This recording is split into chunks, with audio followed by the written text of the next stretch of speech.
Praise the Lord. दोस्तों, हम आपका स्वागत करते हैं आज सुबह की प्रार्थना में।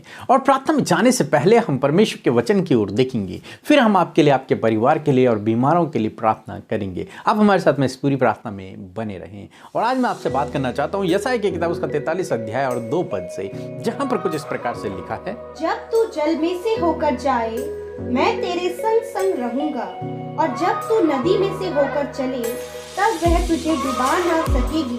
जब तू आग में चले तब तुझे आँच न लगेगी, और उसकी लौ तुझे जला न सकेगी। दोस्तों, यहाँ पर परमेश्वर का वचन कहता है, जब तू जल में होकर चले तो मैं तेरे संग में रहूंगा। जब तू नदियों में से होकर चले तो वे तुझे डुबा न सकेंगी। क्योंकि परमेश्वर हमारे संग में है, इसलिए नदी और जल भी हमें डुबा नहीं सकेगा, क्योंकि परमेश्वर साथ में है। बचाने वाला, सुरक्षित रखने वाला परमेश्वर तो साथ में है।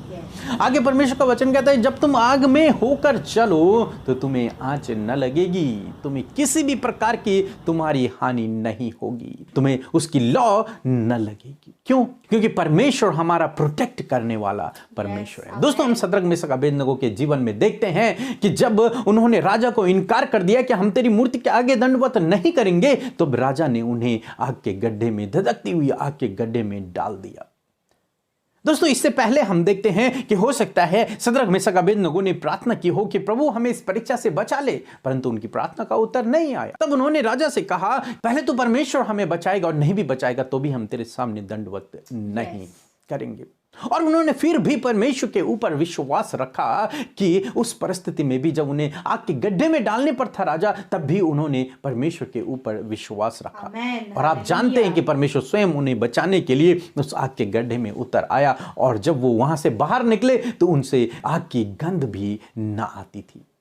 यहां पर क्या हुआ? यहां पर यही वचन पूरा हुआ कि जब तुम आग में से होकर जाओ तो तुम्हारी किसी भी प्रकार की हानि ना होगी, उसकी लौ तुम पर न लगी, उसकी गंध भी तुम पर न आएगी, उसकी एक भी आंच तुम पर न आएगी, क्योंकि हमारा परमेश्वर हमें बचाने के लिए स्वयं उस आग के भट्टे में उतर आएगा, उस अग्नि में उतर आएगा, उस पानी में उतर आएगा हमें बचाने के लिए। दोस्तों, इसी प्रकार से आज सुबह में मैं आपसे भी कहना चाहूंगा कि परमेश्वर आपका सुरक्षा करने वाला परमेश्वर है। परमेश्वर आपको उस आग, उस जल से बचाने वाला परमेश्वर। वो जल आपको डुबा न, वो नदियां आपको डुबा न पाएगी, और वो आग आप पर नहीं लगी, आपको हानि नहीं होगी, उसकी आंच आप पर न लगी, क्योंकि आपका परमेश्वर आपको बचाने वाला, आपको सुरक्षित रखने वाला परमेश्वर। परंतु हो सकता है आपके जीवन में कुछ लहरें चल रही हों, पानी की लहरें चल रही हों, उतार चढ़ाव हो, मुसीबतें हो, समस्याएं हो, आप प्रार्थना कर रहे हो, परंतु वो जैसी की तैसी बनी हुई हैं।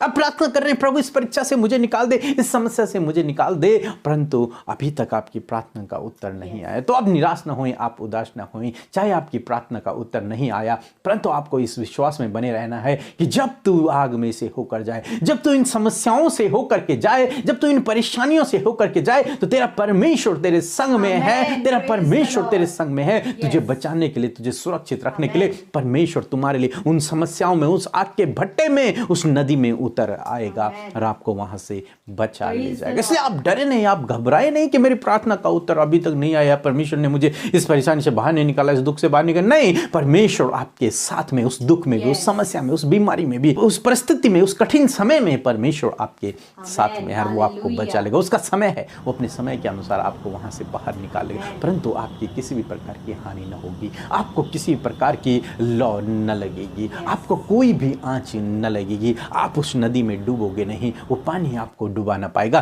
क्योंकि स्वयं सर्वशक्तिमान परमेश्वर आपके संग में होगा। सो आप इस वचन पर भरोसा रखें, प्रभु आपको हर एक कठिन समय से बाहर निकाले। सो प्रभु आपको आशीष दे। आमीन।